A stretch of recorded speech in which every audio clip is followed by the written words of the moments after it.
시간은 성경을 보겠습니다. 성경 말씀은 골로새서 1장 9절부터 12절까지입니다.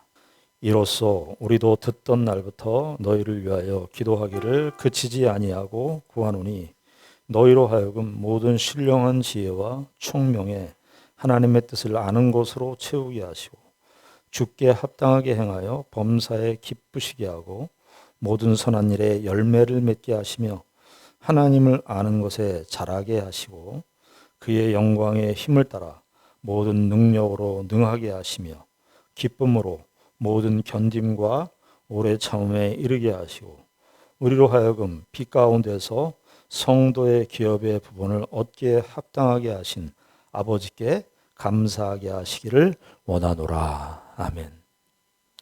우리가 지금 바울 사도의 서신 중에 하나인 옥중에서 쓴 서신인 골로새서의 말씀을 함께 생각하고 있습니다.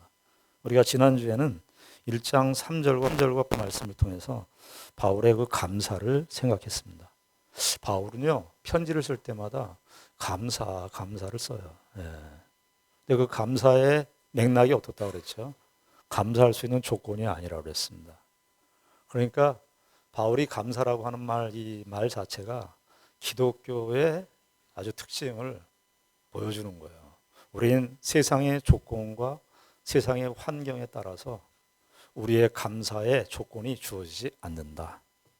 우리는 그리스도 안에서 우리가 어디에 있든지 혹은 무엇을 하든지 그 어떤 정황에 있든지 우리가 그리스도 안에 부름을 받은 사람들은 그것이 고난이든지 그것이 정말 슬픈 일이든지 어떤 일이든지 하나님께서 우리를 감사할 수 있는 결과로 만들어 주실 것이라는 그 약속을 믿고 고백하는 것입니다. 감사를 했어요. 근데 그 감사는 뭐냐? 골로새 교회의 믿음과 사랑과 소망이 있는 삶을 보고 감사를 드렸다고 말씀드렸습니다. 이것은 성도들의 교회에 오늘날 우리가 살아가는 이 현대 교회도 이 믿음과 소망과 사랑이 그리스도인들의 삶의 아주 본질적인 특징입니다. 믿음은 뭐라고 말씀드렸습니까? 관계라고 말씀드렸어요. 믿음은 우리의 열심, 열정, 노력, 감동, 감격 이런 거 이기 이전에 그리스도께서 우리를 사랑하셔서 그리스도께서 정말 신실하셔서 우리와 관계를 맺어주셨어요. 우리가 오늘 신인기 집사가 기도하면서 탕자의 이야기를 했지만 탕자가 어떻습니까? 탕자가 자기의 두 번째 아들이 둘째 아들이 아버지로부터 재산을 가지고 다 가산을 탕진했죠. 그러나 그 아들은 그 아버지에게 있어서 늘 아들이었습니다. 집에 있었을 때도 아들이었고요. 가서 허랑방탕하고 정말 아버지 의식하지 않고 살았던 그 삶도 그 아들도 아들이었습니다.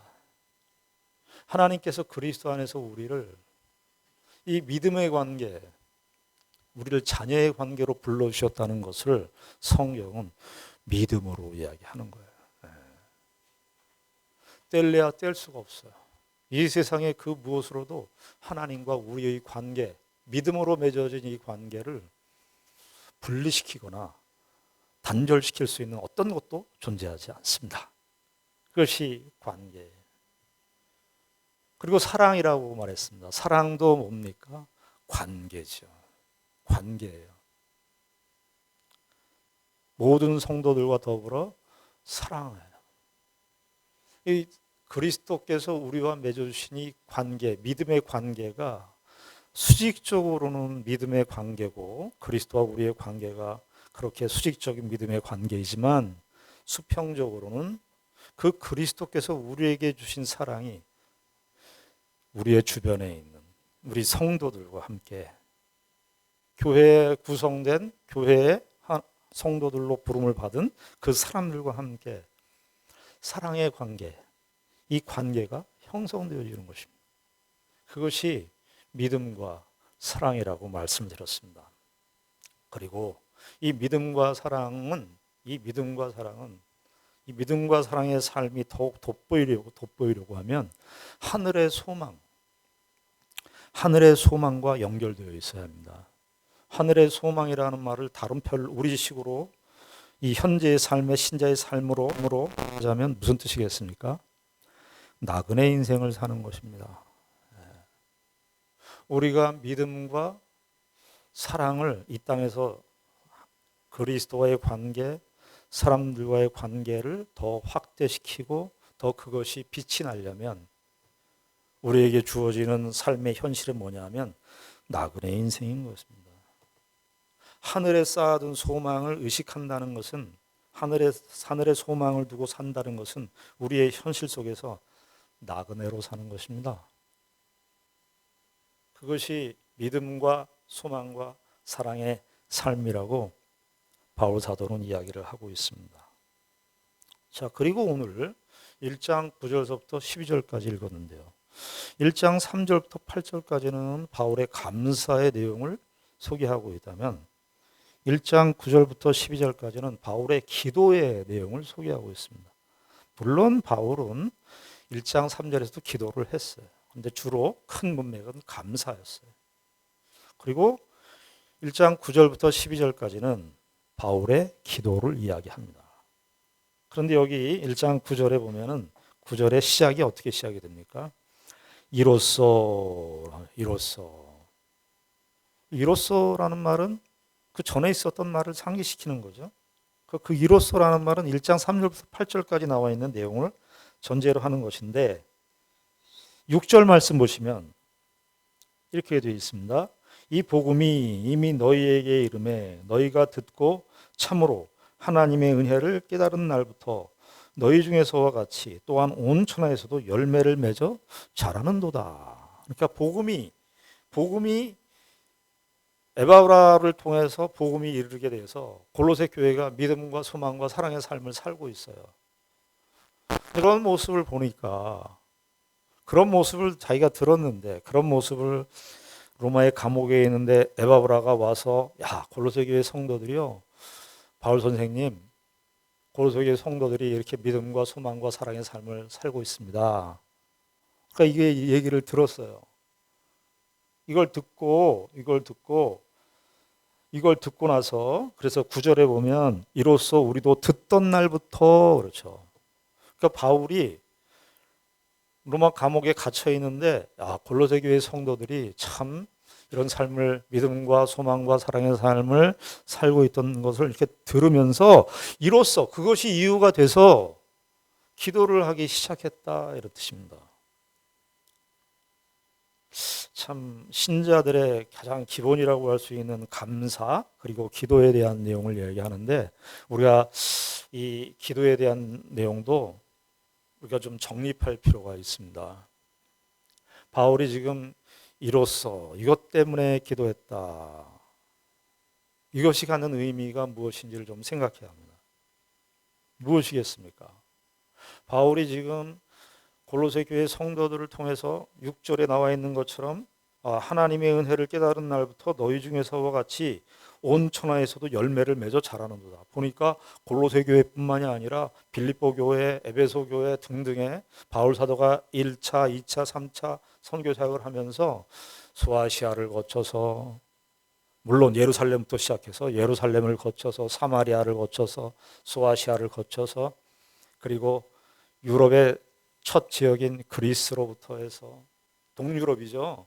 유럽 그리스로부터 해서 이제 로마까지 이 교회가 확장되는 걸 보면서 바울이 표현을 어떻게 하냐면 온 천하에서부터 열매져 자라고 있구나. 교회의 역사가, 복음의 역사가 이렇게 활발하게 나타나고 있구나.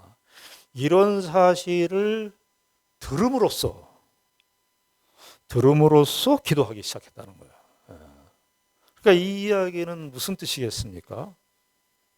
하나님의 역사가 이렇게 예루살렘, 또 소아시아, 또 유럽 등등의 지역에 그 당시에 세계라고 할 수 있겠어요. 그 당시에 세계로 하나님의 복음이 이렇게 확장되어지고 교회가 세워지는 이 역사를 보니까 내가 기도한다는 거예요. 그러면 이 기도는 어떤 기도겠어요? 여기 특별히 보게 되면 9절에 이로써 우리도 듣던 날부터 너희를 위하여 기도하기를 그치지 아니한다. 이 말 속에 내가 기도를 열심히 했다. 기도를 쉬지 않고 내가 기도했다. 기도하는 사람의 열심, 기도하는 사람의 노력, 이런 것이 지금 강조점이겠습니까?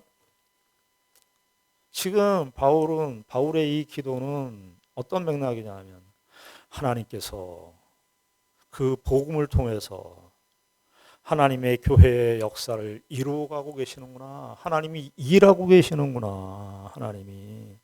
하나님이 역사하고 계시는구나. 그 역사하시는 것을 따라서 나도 기도해야 되겠구나. 그러니까 기도를 그치지 않고 있다는 것은 다른 말로 얘기하면 하나님의 역사가 중단되지 않고 있구나. 하나님의 역사는 계속 진행되고 있구나. 하나님의 역사가 없이, 하나님의 일하심이 없이 기도하는 그런 기도가 아니라 그냥 내가 자가 발전을 해가지고 막 기도에 열심을 내고 내가 자가 발전을 해가지고 기도를 그냥 막 열심히 하는 그런 차원이 아니라 기도의 동기가 뭐냐면 하나님의 일하심. 하나님이 일하시고 계시네. 하나님이 역사하고 계시네. 하나님의 이 역사가 지금도 계속해서 진행하고 있음에 자기도 그것을 의식하고 골로새 교회 성도들에게도 이 하나님의 역사가 계속해서 나타날 수 있도록 기도하는 거예요.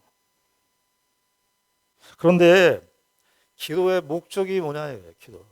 이 기도하는 목적. 바울은 기도의 목적이 무엇입니까? 여러분들, 우리도 기도하지요. 여러분들은 기도의 목적이 무엇입니까? 우리는 언제 기도했나요? 우리는 기도할 때 보통은 우리의 기도 제목이 있죠. 우리 자녀들을 위해서, 혹은 우리 남편의 사업이라든가, 혹은 직장 생활을 위해서, 우리의 현실적인, 내 개인에게 닥쳐진 어떤 현실적인 제목들을 가지고 우리가 기도를 합니다. 근데 바울은 기도의 제목이 뭔가?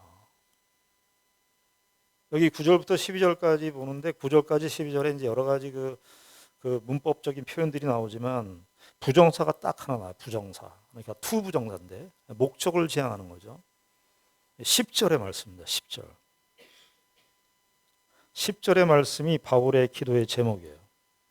그러니까 바울이 골로새 교회를 위해서 기도하는데 하나님의 역사가 계속 진행돼서 내가 너희들을 위해서 기도하는데 그 기도의 목적이 뭐냐면 10절에 주께 합당하게 행하도록 합당하게 행하도록 하는 것이 기도의 목적이에요. 우리가 좀 우리의 기도 제목들을 생각하면서 좀 캥기죠. 우리는 내 소원과 내 목적이 이루어지도록 하는 것이 기도의 목적이었는데 바울은 지금 뭐라는 거예요? 기도의 목적이 너희들이 주께 합당하게 살도록. 우리도 그러면 한번 기도를 좀 바꿔봐야 되죠. 그렇겠죠. 우리가 기도를 할 때 물론 내 소원도 중요해요. 내 기대와 내 목표도 중요하지만 오늘 바울 사도가 골로새 교회 성도들을 위하여 기도하는 그 기도의 제목도 우리가 사실은 어떤 의미에서 제일 우리의 삶의 기도 제목 중에 제일 먼저 두어야 되는 기도의 제목이에요. 주께 합당하게 살도록 하게 하여 주시옵소서. 내가 하나님 앞에 기도하는데 하나님, 제가 주께 합당하게 살도록 저를 도와주시옵소서. 이것은 비단 골로새 교회의 바울 사도의 이 골로새 교회만 해당되는 표현이 아닙니다. 우리가 옥중서신이라고 알려진 그 골로새서 이전에 보면 에베소서, 빌립보서, 골로새서, 빌레몬서인데 에베소서에서도 바울 사도가 이 얘기를 합니다. 에베소 1장, 2장, 3장까지 교리에 대한 얘기를 하고 4장부터 이야기를 하는데 거기서 이렇게 얘기하죠. 그 서두를 그러므로 주 안에서 같이 내가 너희를 권하노니 너희가 부르심을 받은 일에 합당하게 행하라. 너희를 주께서 불렀다. 너희를 주의 자녀로 불렀는데 부르심의 목적이 있다는 거예요. 내가 왜 주의 자녀로 불렀는 줄 아니? 주께 합당하게 행하도록. 같은 단어로 써서 악시오스, 합당하게. 빌립보서 1장 27절, 이것도 바울 사도께서 로마 감옥에서 쓴 서신이죠. 빌립보서 1장 27절에 그렇게 되어 있습니다. 오직 너희는 그리스도의 복음에 합당하게 생활하라. 우리의 기도 제목이, 제일 첫 번째 기도의 제목이, 오늘 바울 사도식으로 얘기하자면 주의 부르심에 합당하게 살도록, 그리스도의 복음에 합당하게 살도록, 주께 합당하게 행할 수 있다. 행한다는 말은, 행한다는 말로 번역했지만 걷는다는 말이에요. 걷는다는 거. 주님과 함께 동행하는데, 주님과 함께 동행하면 어떻게 해요? 뜻이 같아야 돼요. 그렇죠? 주님과 함께 동행하려면 주님의 뜻을 물어야 되죠. 동행을 한다는 건 뜻이 같아야지 동행하는 거 아니겠어요? 같이 걷는데 뜻이 달라. 같이 걸을 수가 없어요. 자, 그런데 주께 합당하게 하는데, 주께 합당하게 하려면 우리에게 자연적으로 들어오는 생각, 그 다음에 생각이 무슨 생각이었어요? 그러면 합당하게 사는 삶을 우리가 어떻게 배워야 되지? 어디에서 할지? 주께 합당하게 살아야 되는데 우리가 그걸 어떻게 알아야 되지? 그래서요, 9절에 보면은 이렇게 되어 있어요. 9절에 이로써 우리도 듣던 날부터 너희를 위하여 기도하기를 그치지 아니하고 구하노니 너희금 모든 신령한 지혜와 총명에 하나님의 뜻을 아는 것으로 채우게 하시고. 주께 합당하게 생활하려고 하는데 주의 뜻을 몰라요. 주께 합당하게, 복음에 합당하게 살고 싶은데, 그리스도의 복음에 합당하게 살고 싶은데 그리스도의 복음을 몰라요. 이 여기서 주는 다른 말로 하나님을 바꿔서 표현하는 건데, 주에 합당하게 생활하려면 하나님을 알아야 되죠. 하나님의 뜻을 알아야 되죠. 하나님의 뜻을 모르는 상태에서 주께 합당하게 생각한다. 불가능한 얘기예요. 있을 수 없는 얘기예요. 그렇죠? 그래서 10절에도 보면은 주께 합당하게 행하여 범사에 기쁘시게 하고 모든 선한 일에 열매를 맺게 하시며 하나님을 아는 것에 자라게 하시고. 그래서 9절에는 하나님의 뜻, 10절에는 하나님을 아는 것으로. 주께 합당하게 생활하고 싶은데 필수적으로 요구되는 것은 하나님의 뜻을 알아야 돼요. 하나님의 뜻은 어디에 기록되어 있나요? 성경에 기록되어 있어요. 그래서 교회에서 성경을 악은 가르친다는 것은 있을 수 없는 얘기예요. 교회에서는 마땅히 성경이 중심이 돼야 되고, 성경을 통해서만 하나님의 뜻을 알 수 있어요. 하나님이 보입니까? 우리 눈에? 하나님이 우리 눈에 보이질 않아요. 근데 하나님께서 우리에게 자신의 뜻을 계시해 주셨어요. 아는 것과 알려지는 것은 차이가 있어요. 우리가 사람하고 이렇게 교제를 할 때도 그 사람에 대해서 내가 알고 싶어요. 그런데 그 사람 얘기하지 않으면 그 사람에 대해서 우리가 정확하게 알 수가 없잖아요. 그렇지 않아요? 내가 그냥 그 사람을 객관적으로 보는 것 자체로는 그 대상에 대한 지식이 올바를 수가 없어요. 그 사람이 오픈하지 않는 한, 자기 자신을 오픈하지 않는 한 우리 그 사람에 대해서 알 수가 없습니다. 그런데 친절하게도 우리 하나님께서는 하나님 자신을 알려주셨어요. 우리에게 성경을 통해서 우리에게 알려주셨어요. 그러니까 주께 합당한 삶을 산다. 필수적으로 하나님의 뜻을 알아야 합니다. 그런데 말입니다. 하나님의 뜻을 알아야 되는 이 면에 있어서 우리가 중요하게 경계해야 되는 것이 있어요. 그건 뭐냐 하면은 지식적인 알을 추구하는 것 자체예요. 지식적인 알을 추구해요. 그러니까 지식으로 머무는 거예요. 이 세상의 교육의 방식이 뭐 모르겠습니다. 이 세상의 교육은 정보를 전달하는 거예요. 요즘은 더더욱 이 지식이라고 하는 것이 그냥 수단화돼 버렸죠. 지식과 지식을 배우는 사람이 일체가 되는 일들이 분리가 됐죠. 지식을 배우는 사람, 교육을 받는 사람과 교육을 하는 그 내용 간에 분리가 돼 있어요. 점점 더 그렇게 가죠. 성경에서 말하는 지식은 그런 지식이 아니에요. 그래서요, 여기 9절에 바울 사도께서 하나님의 뜻을 아는 것으로 너희들 채워야지 주께 합당한 생활을 하는데 10절에 보면은 조금 다르게 표현하죠. 주께 합당하게 행하여 범사에 기쁘시게 하고 모든 선한 일에 열매를 맺게 하시며 하나님을 아는 것에 자라게 한다는 거예요. 자라게. 예. 성숙해진다는 거예요. 그러니까 이 얘기는 뭐냐 하면, 자, 우리가 이론적으로 하나님의 성경 말씀을 배웠어요. 그런데 이것을 실행하지 않아요. 순종하지 않으면 이것은 하나님을 아는 것에 잘할 수가 없어요. 잘할 수가 없어요. 나 하나님의 뜻을 알아. 성경 말씀을 배웠어. 나 성경 말씀을 다 알아. 나 성경 말씀이 이런 뜻인지 다 알아. 다 아는 것도 불가능하지만 나 알고 있어. 근데 실행을 안 해요. 여기 선한 일에 열매를 맺게 하는 그 일을 안 해요.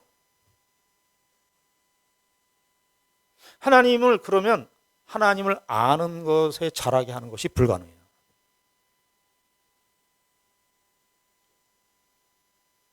그래서요, 성경은 우리가 하나님의 말씀을 배울 때 하나님의 말씀을 배워서 일단은 지식이 필요하죠. 하나님의 말씀을 우리가 지성을 동원해서 배워야 돼요. 근데 여기 뭐 지성을 동원한다 이렇게 얘기하니까 얼른 우리에게 그냥 우리의 일반적인 지적인 노력이라고 생각하기 쉬운데 9절에 보면은 신령한 지혜와 총명이에요. 그러니까 신령한이라는 말은 성령적인 뜻이에요. 성령께서 주시는 지혜와 총명이에요. 그래서 우리가 알게 되는 거예요. 그것조차도. 알게 되는데 그냥 알게 되는 그 수준에서 멈추는 것이 아니라 선한 일을 위하여 열매를 맺는 삶을 우리가 실천해야 돼요.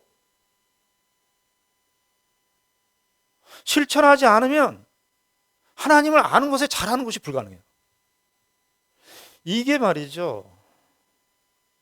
우리 한국교회 안에 이 부분, 하나님의 말씀을 듣고 깨달아서 그 하나님의 말씀을 실천하는 부분에 있어서 성숙이 너무 결여되어 있어요. 그래서 열매가 안 나와요. 열매가. 하나님을 아는 것에 자라는 이 자람이 없어요. 자람이. 왜요? 살아보질 않으니까. 여러분, 운동선수들을 생각해 보세요. 우리가 이태리 최근에 있었던 동계올림픽 봤죠. 그 선수들이 거기에 가서 메달 따고 국가대표가 되는 데까지 수많은 원리들을 배웠을 거 아니겠어요. 수많은 노하우들을 축적했을 거라고요. 그런데 그걸 다 자기 거 하려면 경험이 없으면 안 되는 거예요. 실수와 훈련과 이런 내용들이, 그 과정들이 빠져버리면 내 것이 될 수가 없어요. 그래서 교회 안에 신앙생활을 오래 해야 돼. 오래 한 분들 보는데 오래 한 분들이 그만한 실력이 없는 거예요. 왜요? 안 해봤어요. 안 해봤어. 해보질 않았어요. 내용은 다 알아. 우린 기독교에 대해서 그냥 다 알아버렸어. 알아버려서 그것이. 그래서 얘기를 해보면 다 알아. 교회는 이런 거야. 뭐 신앙은 이런 거야. 다 알아. 근데 인격, 선한 열매, 성품 이런 걸로 그 열매로 화되어 있지 않아요. 겪으셔야 돼요. 하셔야 돼요. 여러분들 하시지 않으면 신앙은 하나님을 잘하지 않습니다. 그러면 이런 생각을 가지시기가 쉬워. 어떤 생각이냐면요. 나는 이 정도로 하고 끝이야. 난 내가 교회 생활하거나 신앙생활을 하거나 나는 내 수준에서 그냥 이 정도로 하는 걸로 나는 끝이야. 이렇게 생각하시면 본인들은 생각이 나는 그 정도는 하고 있다라고 생각할지 모르지만 신앙은 그렇지 않습니다. 하지 않으면 퇴보됩니다. 선한 열매를 이루기 위하여 실천하지 않으면 그냥 퇴보됩니다. 이름만 가졌죠. 선한 일이 무엇이겠습니까? 바울 사도께서 여러 번 이제 서신서 뒷부분에 가면 그런 이야기들을 다 하는데 이제 여기선 그 선한 열매 그 기준적인 이야기만 하시고 로마서 같은 데 보면 이렇게 나오죠. 로마서 12장 10절 같은 데 보면 형제를 사랑하여 하나님의 선한 열매 형제를 사랑하여 서로 우애하고 존경하기를 서로 먼저 하며 이런 거예요. 이거 배워야 돼요. 13절 12장 13절에 보면 성도들의 쓸 것을 공급하며 누구 떠미는 거 아니에요. 저 사람이 알아서 할 거야. 교회에서 대신해 줄 거야. 아니에요. 본인이 하셔야 돼요. 본인이. 그리고 좀 더 나아가서는 로마서 12장 17절에 보면 아무에게도 악을 악으로 갚지 말고 이 수준까지 와야 돼요. 모든 사람 앞에서 선한 일을 도모하라. 우리가 어떤 형제의 관계 속에서 갈등 관계에 있을 수 있고 사이가 안 좋을 수 있어요. 도망가는 거 답이 아닙니다. 만나야 돼요. 그래서 배우셔야 돼요. 뭘 배우는 줄 아세요? 내가 정말 싫어하고 나 저 사람 보기도 사람을 겪으면서 그리스도께서 나를 용서해 주셨을 때 내가 싫었을 텐데 내가 뭘 좋았겠어요. 근데 그리스도께서 나를 용서하시는 그 용서를 드디어 배우는 거예요. 이게 우리의 신자들이 해야 되는 실천적인 노력과 수고입니다. 그런데 이게 자연적으로 되질 않으니까 11절에 그 얘기하는 거죠. 그의 영광의 힘을 따라 모든 능력으로 능하게 하시며 기쁨으로 모든 뭐예요? 견딤과 오래 참음에. 자연적으로 되지 않아요. 견뎌야 돼요. 이 견뎌야 된다는 말은 어떤 상황이 있어요. 우리가 불편한 상황들이 있어요. 그 불편한 상황에 대해서 견뎌야 돼요. 오래 참음이라는 말은 어떤 대상이에요. 인격적인 대상. 어떤 정말 형편없고 말도 안 되는 행동을 하는 그 사람에 대해서 참아야 돼요. 이거 하지 않으면 선한 열매가 없습니다. 하나님을 배우질 못해요. 미치고 팔짝팔짝 뛰겠죠. 여러분 예수 믿고 우리 신앙생활 한국교회 신앙인들 가운데 무슨 생각이 있냐면 그것도 일종의 우상인데 안심하고 살고 싶은 거예요. 교회에 오면 아무런 문제 없고 나 편안하게 교회 갈등도 없이 그렇게 살기를 원하는 거예요. 그러면요 커지질 않아요. 자라지 않아요. 여러분 바울이 고로새 교회 성도들을 향하여 이렇게 기도하는 이유, 기도의 목적 이런 것들을 10분 우리가 기억하시고 우리의 인생 속에서 참 하나님께서 우리를 이렇게 자녀로 불러주시고 그 하나님의 하나님다우심을 우리의 존재 속에 우리의 인격 속에 담아내시기 위하여 우리를 그리스도를 우리에게 보내셨고 우리의 인생의 삶의 정황과 사건들을 두셨구나. 그것을 감수하고 순종하시고 그래서 선한 열매를 맺어가시는 저와 여러분들의 삶이 되기를 바랍니다. 기도하겠습니다. 하나님 아버지 은혜를 감사합니다. 골로새 교회 성도들을 향한 바울의 기도의 내용을 함께 살펴보았습니다. 아버지 하나님, 우리가 무엇이간데 주께서 우리를 자녀로 부르셨고 하나님 나라의 백성으로 삼으셨습니까? 아버지 하나님, 우리가 닥치는 현실이 우리의 기대대로, 우리의 소원대로 되지 않는 그 현실 때문에 신앙적인 삶을 포기하지 않도록 저희들을 인도하여 주시옵소서. 신물나고 정말 짜증나는 그 현실이 우리를 하나님의 사람다운 사람으로 자라가게 하시는 참다운 성숙으로 이르는 길임을 배우고 거기에서 더 깊이 하나님을 알아가는 복된 교제가 우리 가운데 있게 하여 주시옵소서. 예수님 이름으로 기도드리옵나이다. 아멘.